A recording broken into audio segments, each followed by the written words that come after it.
Pernahkah Anda merasa, bagaimana ya supaya anak saya benar-benar mau berdoa, bukan hanya sekadar mengangguk lalu jalan terus? Jawabannya, nonton video ini sampai selesai.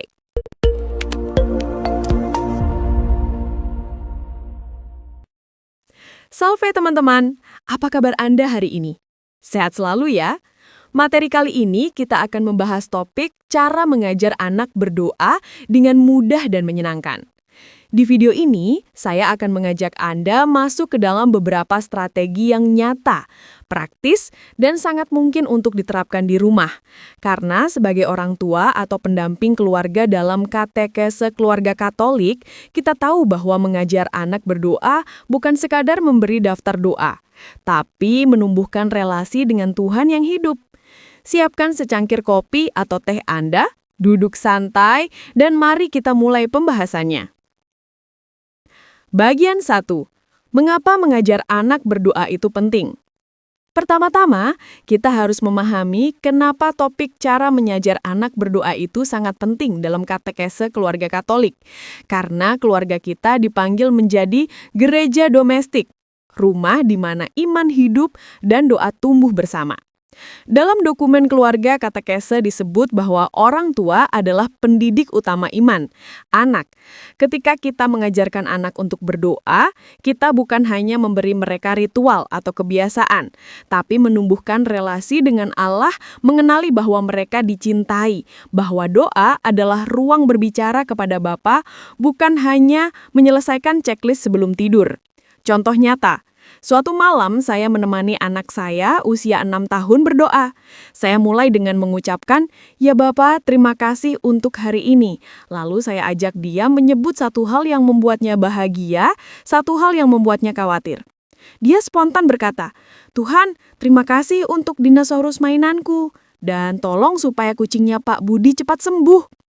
Dalam momen itu, terlihat bagaimana doa bisa menjadi jembatan dari hal kecil, mainan dinosaurus, ke hal nyata, peduli kucing tetangga. Dan kita, sebagai orang tua, menjadi agen katekesa dalam rumah tangga. 3 tips konkret untuk bagian ini. 1. Sisihkan waktu khusus doa keluarga setiap hari. Meskipun hanya 5 menit, konsistensi lebih penting daripada durasi. 2. Ajak anak menyebut satu hal syukur dan satu hal yang ingin mereka mohon dalam doa. Jadikan dialog, bukan monolog. 3. Orang tua lakukan dulu Tama sebagai teladan. Biarkan anak melihat bahwa orang tua juga sering berbicara dengan Tuhan, bukan hanya ketika butuh. Bagian 2. Strategi praktis membuat doa menjadi menyenangkan dan nyata. Nah, di bagian ini, kita akan masuk ke soal cara mengajar anak berdoa yang mudah dan menyenangkan. Karena mudah dan menyenangkan adalah 2 kunci agar anak tidak merasa beban atau kewajiban saja. Strategi A, gunakan bahasa anak-anak. Anak-anak butuh kata yang mereka mengerti. Alih-alih kita memakai kata-kata yang terlalu teologis atau formal, kita bisa memakai Tuhan baik, Tuhan mendengar, aku serahkan sama Tuhan. Maka, ya Tuhan, tolong buat Papa supaya semangat kerja besok, bisa menjadi doa yang tulus dari anak. Hal ini sejalan dengan pengajaran bahwa doa adalah nafas iman kita, suatu panggilan dari hati kecil kita menuju Allah. Strategi B, gunakan aktivitas kreatif. Misalnya, membuat kotak doa bersama anak. Anak menuliskan atau menggambar satu hal yang mereka syukuri atau mohon, lalu setiap malam dipilih satu untuk didoakan bersama. Atau memakai boneka, atau main peran. Misalnya, Tuhan mendengar suaraku seperti, dan anak boleh mencontoh suara mereka sendiri. Ini membantu membuat doa terasa bukan hanya rutinitas, tapi pengalaman. Strategi C, jadikan doa sebagai percakapan, bukan ucapan formal saja. Kadang kita lupa bahwa doa bisa terjadi dalam perjalanan pulang sekolah, sambil makan, saat hendak tidur, atau bahkan dalam lucu-lucu ringan. Ajak anak berbicara. Tuhan, aku takut malam hari lampu mati. Tolong bantu aku merasa aman. Dan kita tanggapi bersama. Tuhan, terima kasih karena Engkau ada bersama kita. Dalam traktat Paulo 6, kita belajar bahwa doa bukan hanya kata-kata, tapi relasi, kerinduan, tangisan hati. 3 tips konkret untuk bagian ini. 1. Setiap minggu, buat satu aktivitas doa keluarga yang berbeda. Kotak doa, jalan doa singkat di taman, atau doa sambil menyanyikan lagu anak-anak. 2. Biarkan anak memilih satu kata doa mereka sendiri. Misalnya, terima kasih, tolong, maaf, dan gunakan kata itu dalam doa bersama. 3. Jadikan waktu doa singkat tapi konsisten. Misalnya, 3-5 menit sebelum tidur, sambil peluk atau pegang tangan anak. Bagian ketiga, mengatasi tantangan ketika anak enggan, sibuk, atau lupa berdoa. Tentu saja, tidak selamanya mudah. Ada hari-hari ketika anak lelah, sibuk main gadget, atau berpikir, nanti saja ketika ditanya soal doa. Karena itu, bagian ini membahas cara mengajar anak berdoa dalam realitas yang tak sempurna. Tantangan A, anak merasa doanya terpaksa atau formal. Solusinya, ubah fokus dari harus berdoa dahulu sebelum tidur menjadi berbicara jujur dengan Tuhan. Orang tua bisa membuka, "Hei, saya juga kadang nggak mood berdoa, tapi saya pilih satu hal kecil yang mau saya sampaikan ke Tuhan sekarang." Dengan begitu, kita jadi sahabat doa bagi anak. Tantangan B, waktu terbatas atau rutinitas cepat. Solusinya, jadikan doa sebagai bagian dari aktivitas sehari-hari yang sudah ada. Saat masuk mobil, saat makan bersama, atau saat berangkat sekolah.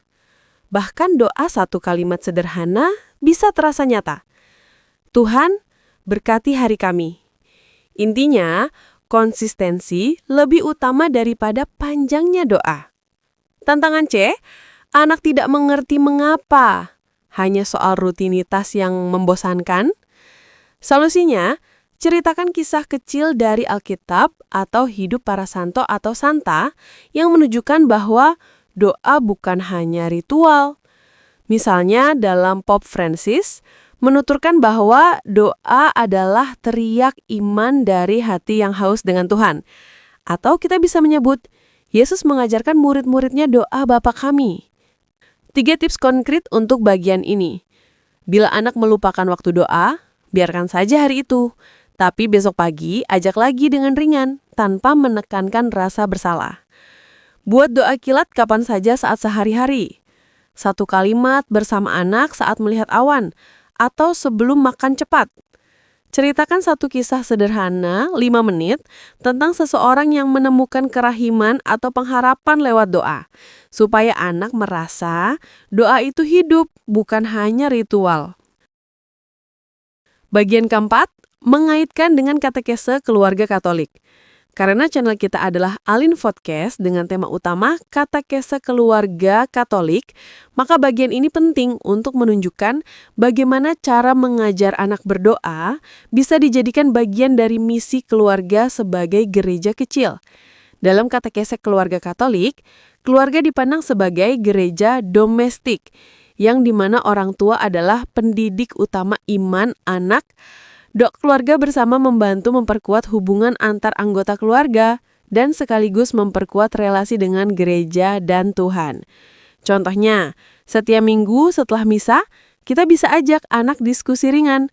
Bagaimana kita merasakan bahwa Tuhan ikut dalam minggu ini? Lalu akhiri dengan doa bersama. Ini melatih anak menyadari bahwa doa bukan hanya di rumah, tapi bagian dari perjalanan iman yang lebih besar. Atau, dalam katekese keluarga Katolik, kita bisa mengadakan malam doa keluarga bulanan. Anak boleh memilih lagu pujian, orang tua boleh memilih bacaan Alkitab, kemudian bersama doa. Dalam Catechism of the Catholic Church, kita membaca bahwa doa bilingual atau vokal plus meditasi adalah bagian penting dari hidup Kristen.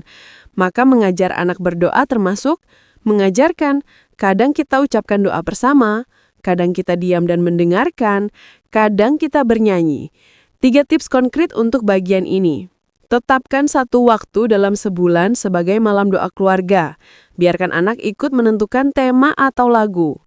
Setelah misa hari Minggu, ajak anak ngobrol ringan 5-10 menit tentang apa yang mereka tangkap atau rasakan, lalu tutup dengan doa bersama. Orang tua secara berkala cerita bagaimana doa turut menopang hidup mereka. Misal, saya dulu ketika kuliah merasa takut, tapi saya berdoa dan Tuhan memberi jalan. Penutupnya, jadi teman-teman, kita sudah bersama menelusuri bagaimana cara mengajar anak berdoa dengan mudah dan menyenangkan. Dari mengapa itu penting, strategi praktis agar doa terasa hidup, bagaimana menghadapi tantangan, hingga bagaimana memasukkannya dalam kerangka katekese keluarga Katolik. Semoga Anda terinspirasi dan merasa dipercaya bahwa Anda sebagai orang tua atau pendamping iman memang punya peran besar dalam membentuk budaya doa di rumah Anda. Ingat, bukan kesempurnaan yang kita kejar, tapi kehadiran yang konsisten, kasih yang nyata, dan dialog yang hangat dengan Tuhan.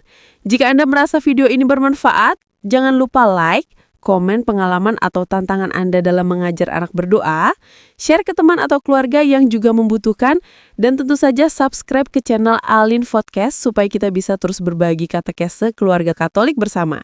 Terima kasih sudah menemani saya hari ini. Sampai jumpa di video berikutnya. Bye-bye!